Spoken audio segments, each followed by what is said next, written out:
예배하는 자와 신령과 진정한 마음으로 나오라고 그랬습니다.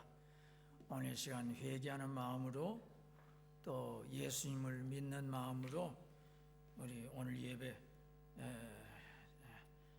위해서 다 같이 합심으로 기도하겠습니다. 하나님 아버지 감사합니다. 오늘 이 귀한 예배를 허락해 주셔서 감사합니다. 오늘 일요일 날은 주일날입니다. 주님이 주인이 되시고 주님이 오늘 일요일날 무덤에서 부활하셨기 때문에 이거를 기념하기 위해서 오늘 저희들 주님 앞에 나왔습니다.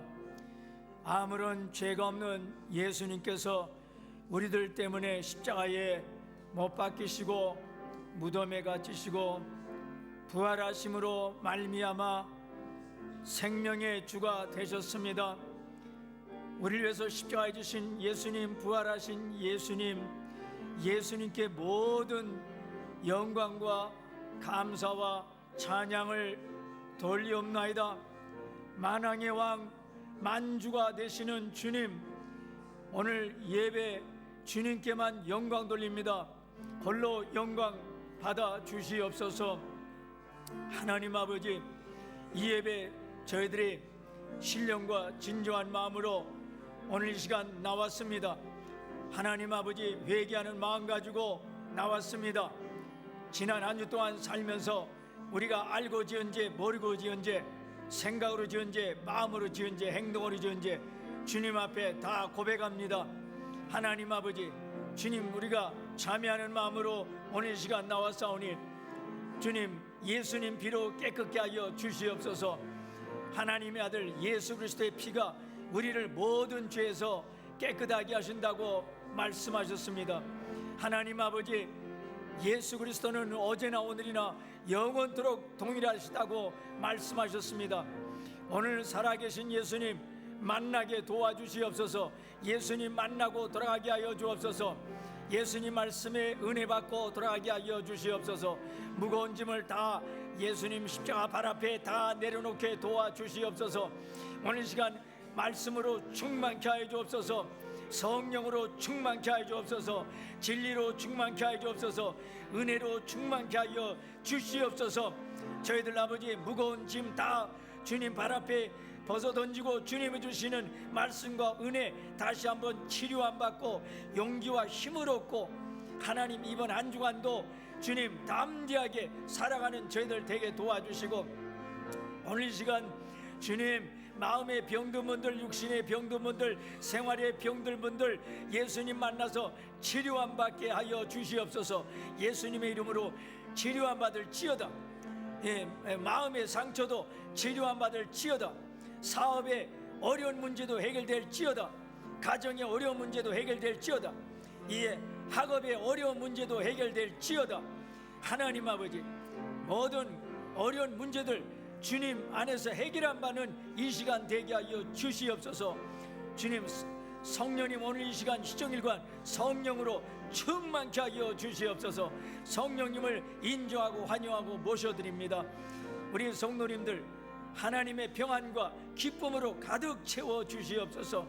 할렐루야. 감사합니다. 감사합니다.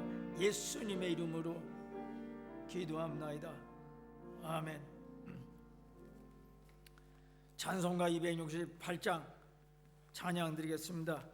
찬송가 268장.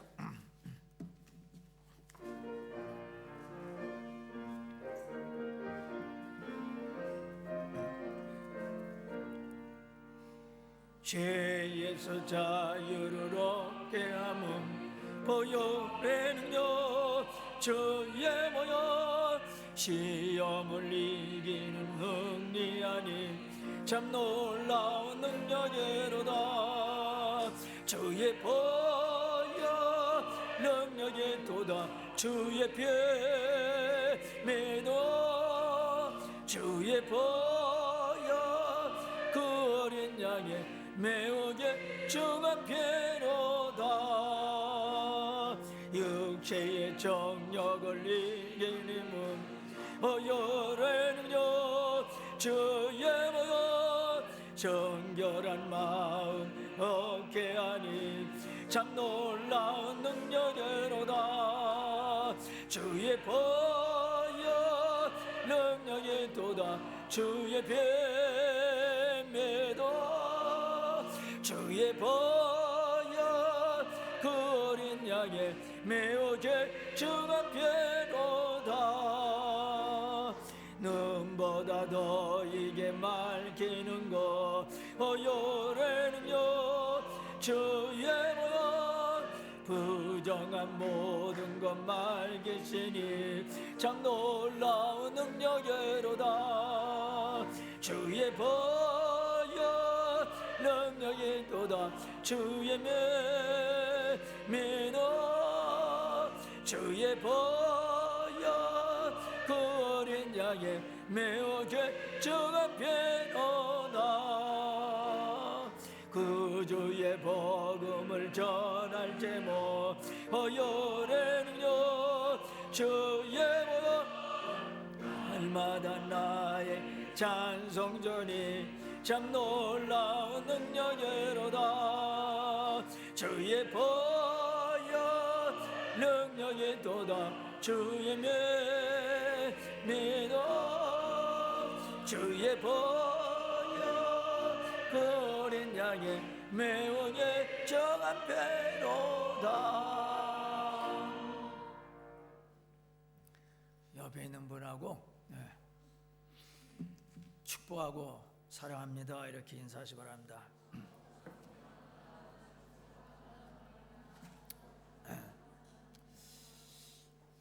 오늘은 요한복음 16장 1절부터 33절의 말씀을 가지고 보혜사라고 하는 제목을 가지고 같이 은혜를 나누겠습니다. 예수님께서는 자신의 공생의 말기 때에 제자들에게 말씀하기를 나는 곧 너희들 곁을 떠나게 된다. 대신 보혜사를 너희들에게 보내겠다. 제자들은 예수님이 머지않아서 자기들과 이별한다고 하시니 그 말을 들을 때 무척이나 섭섭해 했습니다. 근데 예수님 대신에 보혜사를 보내주신다고 그러시는데 보혜사가 뭐야? 보혜사가 어떤 분이야? 하고 무척 궁금해 했습니다. 구약 성경을 보면은 여호와라고 하는 하나님의 이름이 많이 나옵니다. 구약 시대 때는 하나님의 이름을 여호와라고 불렀습니다.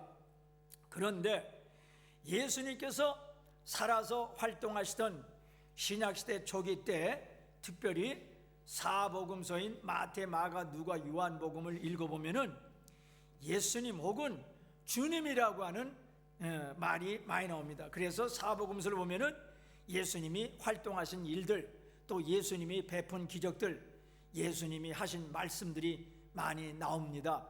그 당시 예수님은 사람 몸을 쓰시고 팔레스타인에서 활동하셨지만은 그분의 정체는 하나님이셨습니다.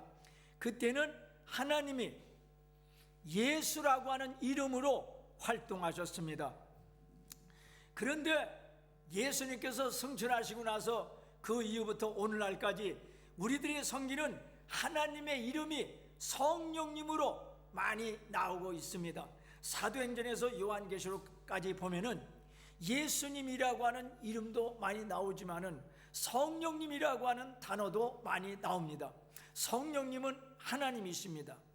예수님은 십자가 고난을 얼마 안 남겨놓고 제자들에게 말씀하기를 내가 너희들과 곧 이별하여 하늘나라로 가는데 대신 보혜사를 보내주겠다. 내가 너희들과 작별해야 그것이 너희들에게 유익이 된다.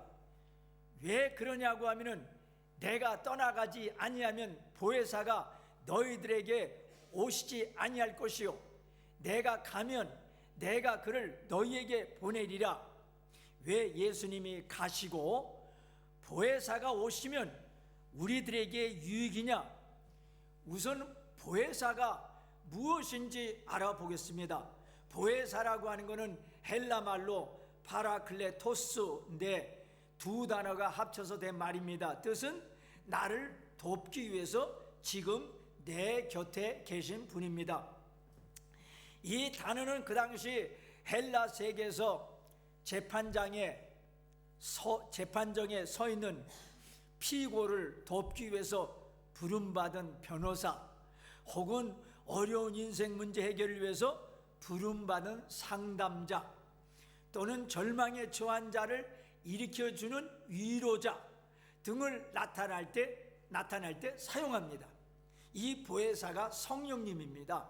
성령님께서는 우리의 삶과 신앙을 도와주는 자요, 우리가 환난에 처했을 때 우리를 돕는 자요, 우리를 변호하실 변호사요, 인생 상담자입니다. 지금 세계에서 막강한 영향력을, 힘을 가지고 있는 사람이 세 사람인데요. 첫 번째로는 러시아 푸틴 대통령, 두 번째로는 독일 메르켈 수상, 세 번째로는 미국 오바마 대통령이라고 어느 잡지가 발표했습니다.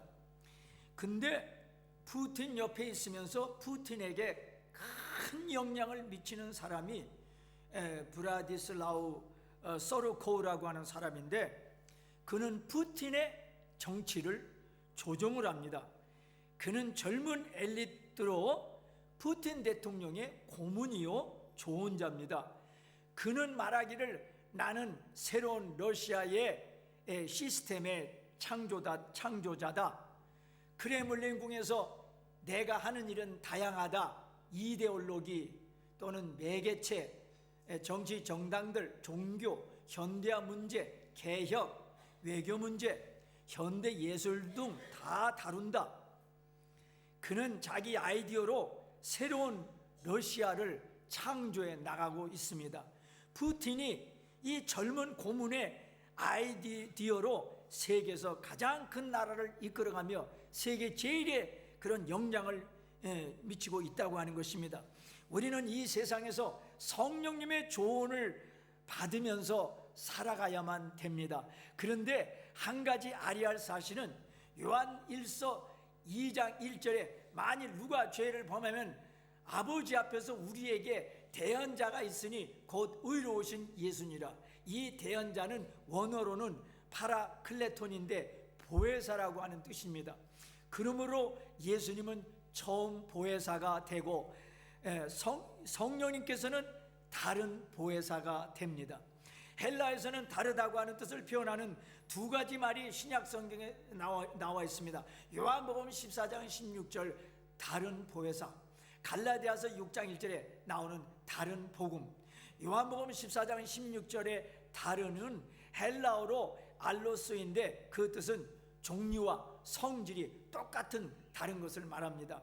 갈라디아서 1장 6절에 다른 헬라어는 헤테로스인데 그 뜻은 종류와 성질이 각각 다른 것을 말합니다. 그러므로 요한복음 14장 16절에 다른 보혜사라고 하는 것은 예수님과 동일하신 분으로서 예수님과 동일하신 인격을 가지고 예수님과 동일한 목적을 가지고 예수님을 대신해서 예수님의 위치에서 일하시는 것을 의미합니다.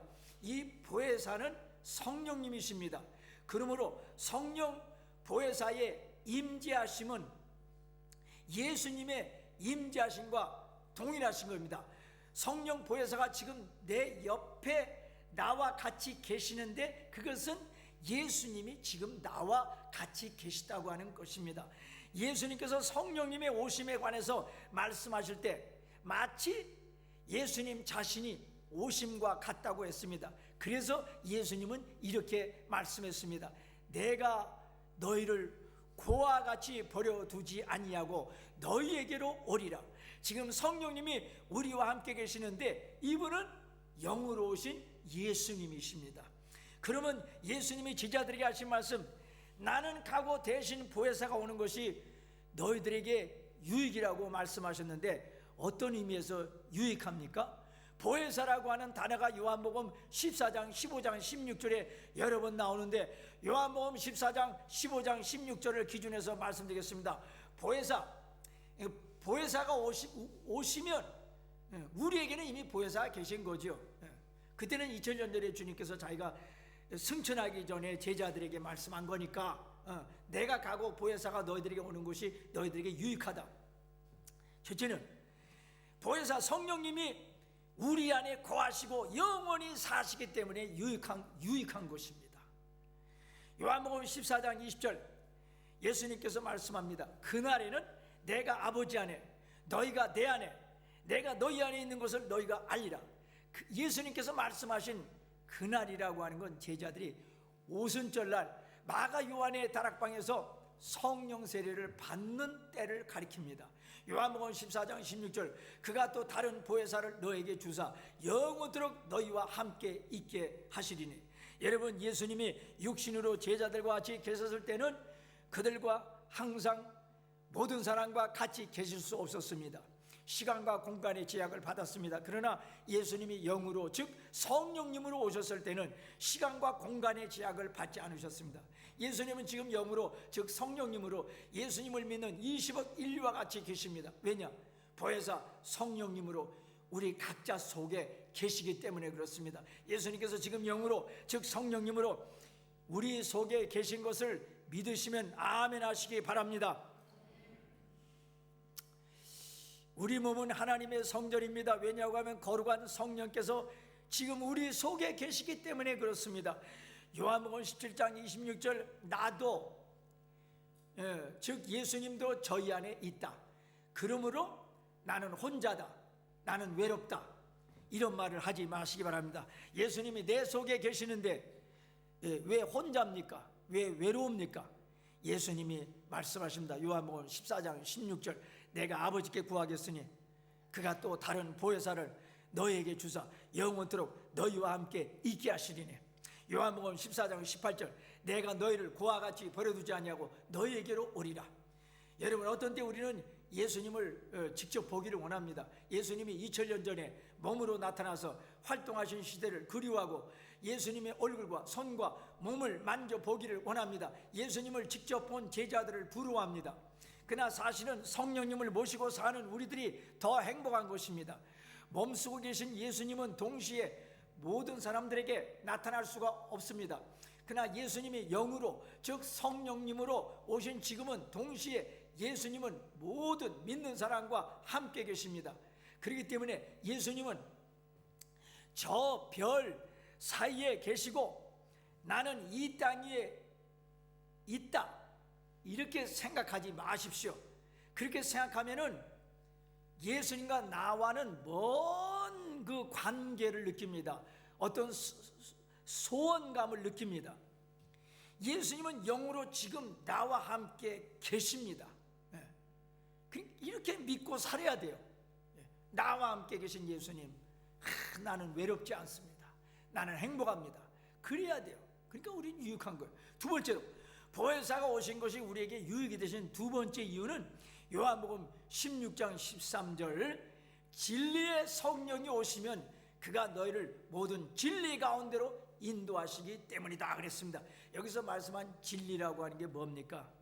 세상 철학자들이 말하는 진리와 성경이 말하는 진리는 달라요. 옛날에 철학자 소크라테스는 아덴 도시 안에 있는 아고라 시장에서 젊은이들을 모아놓고 강의했습니다. 그런데 그의 철학 강의는 늘 질문하는 형식이었습니다. 진리가 뭐냐? 그가 많은 것들을 질문한 것 중 하나가 진리입니다. 답은 가르쳐 주지 않았습니다. 진리가 무엇이냐? 그래서 그의 강의법은 삼파술이었습니다. 애기는 산모가 낳고 산파는 그 엄마를 도와줄 뿐입니다. 소크라테스는 항상 젊은이들이 스스로 그 답을 찾도록 유도했을 뿐입니다. 소크라테스는 글로 그의 강의를 남기지 않고 말로만 강의했는데 그의 제자인 플라톤이 글로 남겼습니다. 아텐 도시에 사는 모든 사람들이 그의 독특한 강의법을 좋아한 것이 아닙니다. 어떤 아텐 시민은 소크라테스에 대하여 불만을 가졌습니다. 그래서 아텐시에 사는 고위층들은 자기들에게 불쾌감과 번거로움에 질문을 하고 때로는 경고하는 소크라테스가 젊은이들을 정신적으로 유혹한다고 생각하고 소크라테스에게 사형 선고를 내렸습니다. 지금까지 이 세상을 살았던 최고의 석학들, 최고의 성인들은 진리가 무엇이냐, 이것 가지고 번민을 많이 했지만 속 시원하게 진리가 이것이다 하고 100% 대답하지를 못했습니다. 근데 성경은 진리가 이것이다 하고 100% 정확하게 가르쳐 줍니다. 예수님이 진리라고 하는 것입니다. 요한복음 14장 6절, 나는 진리요 생명이다. 무슨 뜻이냐고 하면, 여러분, 사람을 죄에서 사함받게 만들고 죄에서 구원시켜주고 하나님께 도달하도록 만드는 것이 진리입니다. 근데 그것을 하는 분이 예수님이십니다. 요한복음 8장 32절, 진리를 알지니 진리가 너희를 자유케 하리라. 진리는 예수님이십니다.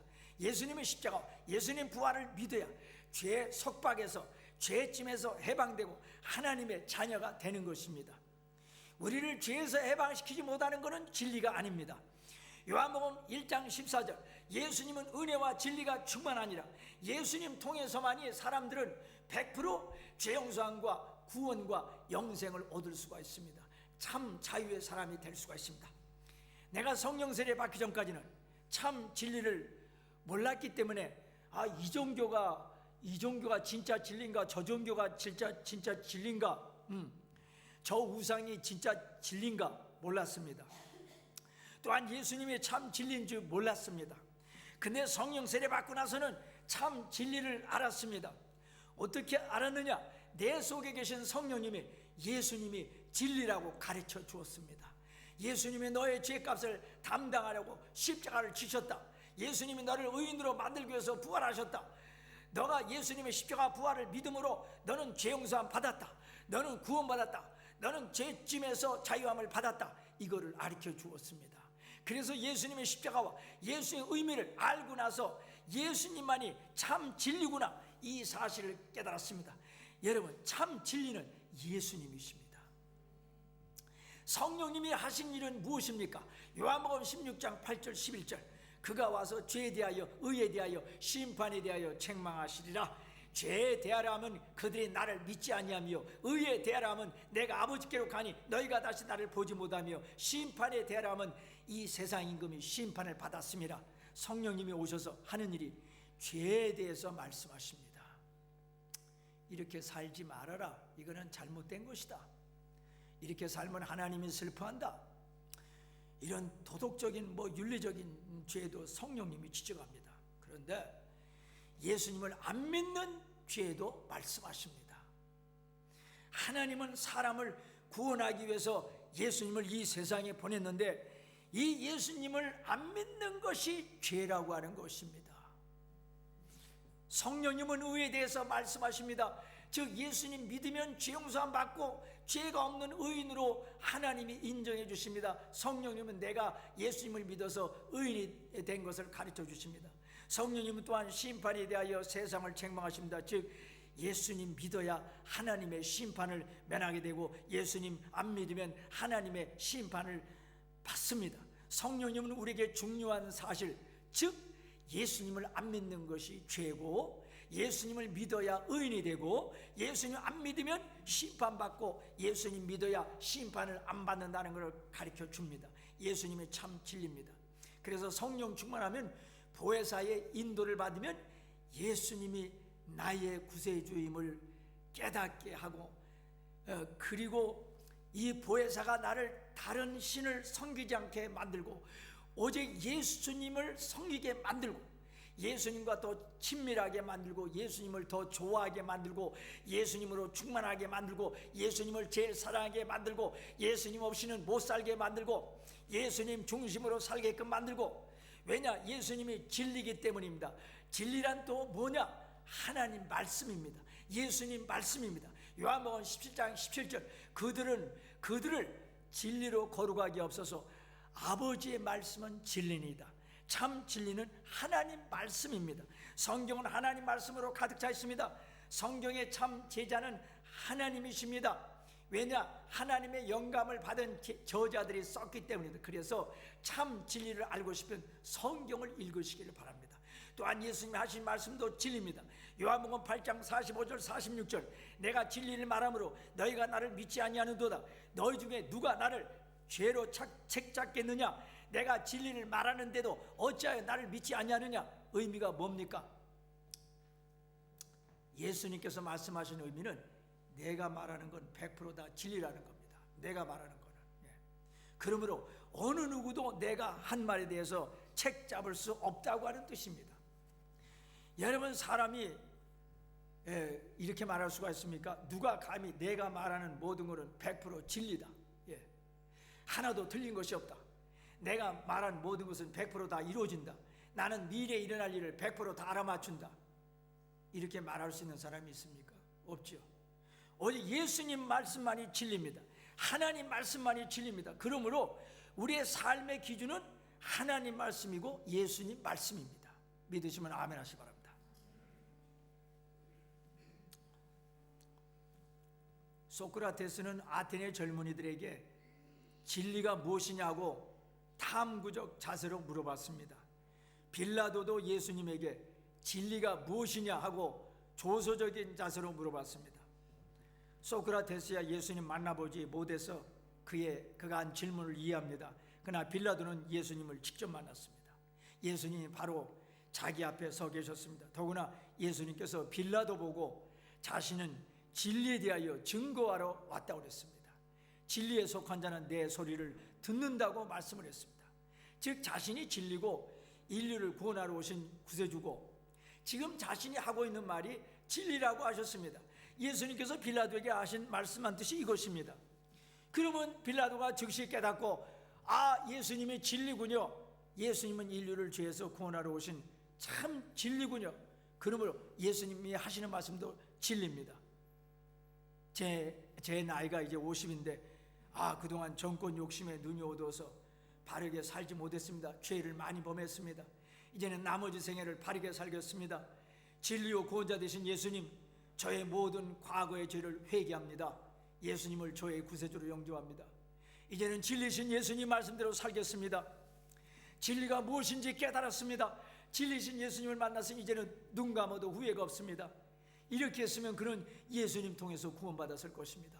그러나 빌라도는 예수님에게 진리가 무엇이냐고 조롱하는 태도로만 물어봤습니다. 예수님을 진리라고, 예수님 말씀을 진리라고 믿지 않았습니다. 그리고 예수님에게 사형 언도를 내렸습니다. 빌라도는 평생을 악하게 살다가 지옥으로 떨어졌을 것입니다. 여러분, 인류 역사 동안 수많은 사람들이 진리가 뭐냐고 질문합니다. 진리는 예수님이십니다. 진리는 예수님 말씀입니다. 진리는 하나님의 말씀입니다. 그러므로 사방에 갈 필요가 없어요. 예수님에게 나오면 진리를 발견하는 거예요. 매사에 하나님 말씀대로, 예수님 말씀대로 삶은 그 진리대로 살아가는 거예요. 10일 전에 세계보건기구에서 뭐라고 발표했느냐고 하면은 너무 많이 이 소세지를 먹지 말라고 경고했습니다. 이 고기, 가공한 고기 같은 거. 매일 50g의 소시지를 먹으면 암의 발생률이 5분의 1 정도 더 높아진다고 발표하자 일부 식품학자들 그리고 소시지 만드는 회사들이 항의를 했습니다. 그러니까 며칠 전에는 세계보건기구가 다시 수정해서 발표했습니다. 한꺼번에 너무 많은 양의 소시지를 먹지 말라는 것이지 모든 소시지가 100% 암을 일으킨다는 말은 아니다. 그렇게 발표했습니다. 그러니까 또 이 나라 한 정육점 주인이 화가 나서 말하기를 나는 소시지가 암을 유발시킨다고는 믿지 않는다. 우리 오스트리아에서는 품질을 철저하게 관리해서 만들기 때문이다. 나의 할아버지는 지금 88세인데 건강하다. 그리고 지금도 오직 고기와 소시지만 먹는다. 나는 계속해서 날마다 나의 소고기를 먹겠다. 여러분, 누구 말이 맞는 것입니까? 이렇게 세상은 자기가 믿는 대로, 자기가 생각한 대로 살아갑니다. 서로 자기 의견이 진리인 것처럼 주장합니다. 여러분, 이 세대가 너무나 빨리 변하고 너무나 빨리 발전합니다. 지식도 학문도 변하고 정보도 변합니다. 문화도 유행도 변합니다. 그래서 어디역은 무엇에 맞추어서, 어느 종교에 맞춰서, 누구에게 맞추어서 살아야 할지 모를 때가 있습니다. 저 유명한 영화 배우에 맞추어서 살아가야 되나, 저 유명한 교수에게 맞추어서 살아가야 되나, 모르죠. 바르게 살고 싶은데 A라고 하는 사람은 이렇게 살으라고 그러고 B라고 하는 사람은 저렇게 살으라고 그럽니다. 헛갈리는 세대입니다. 21세기는 옛날에 비하면 정말 너무 많이 변했습니다. 이런 시대에 정말 하나님의 뜻이 무엇인지 알고 싶으면, 올바르게 살고 싶으면 우리의 참 좋은 자요 상담자인 보혜사, 즉 성령님으로 충만하시기를 바랍니다. 그럼 보혜사는 우리를 하나님 말씀 앞으로 인도하고, 우리가 하나님 말씀을 사랑하게 만들고, 하나님 말씀을 사모하게 만들고, 하나님의 말씀을 깨닫게 해주어서 하나님 뜻대로 진리를 쫓아서 살아가게 만듭니다. 이 시대에서 올바르게, 바르게, 참되게 살고 싶은 분은 보혜사, 즉 성령님을 의지하시기 바랍니다. 그러면 보혜사 성령님은 나에게 하나님 말씀을 깨닫게 해주셔서 진리 가운데로 인도하십니다. 세 번째, 보혜사가 우리에게 오셨기에 세 번째로 유익한 점이 있습니다. 보혜사는 독일말로 트레스터인데 위로자입니다. 마틴 루터는요, 보혜사를 독일말로 번역을 했는데 그것이 트레스터입니다. 트러스트가 위로잖아요, 위로. 근데 트레스터는 위로자입니다. 마틴 루터는 어쨌든 보혜사를 트레스터, 위로자, 항상 우리 옆에 계셔서 우리를 위로해 주시고 격려해 주시고 조언도 해 주시는 분이다, 그렇게 번역을 했습니다. 우리 하나님은 어떤 분입니까? 이사야서 40장 1절, 너희 하나님이 이르시되 너희는 위로하라, 내 백성을 위로하라. 하나님의 선지자들에게 나의 백성을 하나님 말씀으로 위로하라 그랬습니다. 하나님은 위로의 하나님이십니다. 고린도후서 1장 3절부터 5절에 찬송하리로다, 그는 우리 주 예수 그리스도의 하나님이시요 자비 아버지시요 모든 위로의 하나님이시며 우리의 모든 환난 중에서 우리를 위로하사 우리로 하여금 하나님께 받는 위로로서 모든 환난 중에 있는 자들을 능히 위로하게 하시는 이시로다. 그리스도의 고난이 우리에게 넘친 것 같이 우리가 받는 위로도 그리스도로 말미암아 넘치는도다. 이 세상 삶이 힘들죠. 때로는 너무나 생존 경쟁이 너무나 심해요. 여러분이 애플, 삼성, 이 LG 얼마나 치열하게 경쟁합니까? 밤잠도 자지 못하고. 슬픔과 고난, 시험, 상처 받기도 하고 고통이 많습니다. 이걸 아시고 성령님은 우리 속에 계셔서 우리를 위로해 주십니다. 예수님은 제자들과 작별하면서 말씀하기를 요한복음 16장 22절, 지금은 너희가 근심하나 내가 다시 너희를 보리니 내가 다시 영으로 오겠다는 것입니다. 그때는 너희 마음이 기쁠 것이요 너희 기쁨을 빼앗을 자가 없으리라. 요한복음 17장 13절, 지금 내가 아버지께로 가오니 내가 세상에서 이 말을 하옵는 것은 그들로 내 기쁨을 그들 안에 충만히 가지게 하려 함이라. 요한복음 15장 11절, 내가 이것을 너희에게 이르면 내 기쁨이 너희 안에 있어. 하나님은 이 어렵고 힘든 세상을 살아가는 하나님의 백성들에게 예수님이 가지고 있는 기쁨을 주시기를 원하십니다. 슬픔과 눈물이 많은 이 세상에 우리를 보혜사는 어떻게 위로하냐? 예수님의 기쁨을 우리에게 주겠다고 하는 것입니다. 천국의 기쁨을 주시겠다고 하는 것입니다. 보혜사가 주시는 천국의 기쁨을 받고 위로받아서 다시 힘차게 하나님의 일을 하시기를 바랍니다. 결론적으로 보혜사는 예수님 대신해서 오신 분인데 예수님이 영으로 오신 거예요. 보혜사는 뭐예요? 예수님이 영으로 오신 겁니다.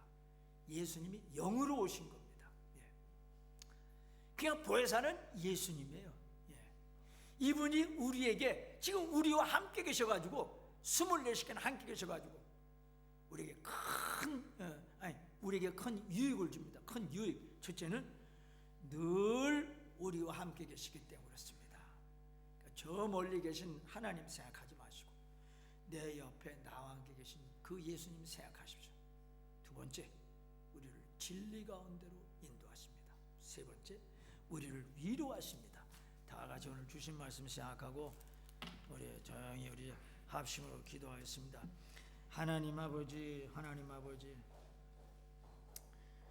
내가 너에게 실상을 말하니 내가 떠나는 것이 너에게 유익이라. 내가 떠나가지 아니하면 보혜사가 너에게로 오지 아니할 것이요 내가 가면 그를 너에게로 보내리니 진리의 성령이 오시면 그가 너희를 모든 진리 가운데 인도하시리니. 하나님 아버지, 우리가 어떤 때는 외로움을 느끼고 우리가 또 답답함을 느낍니다. 우리가 성령 충만하지 못해가지고 이 예수님이 우리와 함께 계신 것을 우리가 알지 못하고 예수님이 저 멀리 별 사이에 계신 걸로만 생각하고 예수님이 나와 함께 계신 것 생각하지 않기 때문에 외롭습니다. 그러나 오늘 주신 말씀, 보혜사 예수님, 영으로 오신 예수님이 지금 나와 함께 계시기 때문에 외롭지 않습니다. 우리 행복하고 기쁩니다. 우리가 어떤 때는 이 길을 가야 되느냐 저 길을 가야 되느냐, 어떻게 해야 진리대로 살 것인가, 하나님 말씀대로 올바르게 살 것인가 모를 때 이 진리의 성령이 오시면 우리를, 성령이 오시면 진리 가운데로 인도하신다고 말씀하셨습니다. 성령님, 우리를 진리 가운데 인도하여 주시옵소서. 우리 하나님 말씀 가운데 올바르게 살게 도와주시옵소서. 또한 우리 보혜사는 우리에게 위로를 주신다고 그랬습니다. 세상에 살면서 학업과 직장 문제와 가정 문제로 마음이 고통스럽고 여러 가지 힘든 분들, 하나님 아버지, 저들을 위로하여 주시옵소서. 저들에게 삶의 용기와 힘을 주시옵소서. 그래서 주님이 주시는 이 위로와 힘을 받고 힘차게 살아가게 하여 주시옵소서. 주님이여, 성령으로 충만하게 하여 주시옵소서. 예수님의 이름으로 명하노니 치료만 받을지어다. 모든 어둠의 세력은 우리 성도 가정에서, 사업에서 물러갈지어다. 주님이 주시는 평강과 기쁨이 가득 찰지어다. 하나님 아버지, 그 어린 딸 하나님 아버지 치료하여 주시옵소서. 예수님, 그 어린 딸, 병상에 누워있는 어린 딸 예수님의 이름으로 치료만 받을지어다. 그 부분은 더 건강해질지어다. 하나님께서 주님의 딸을 속히 치료하여 주시옵소서. 할렐루야, 감사합니다. 예수님의 이름으로 기도합나이다. 아멘. 찬양 드리겠습니다. 찬양 191장 191장.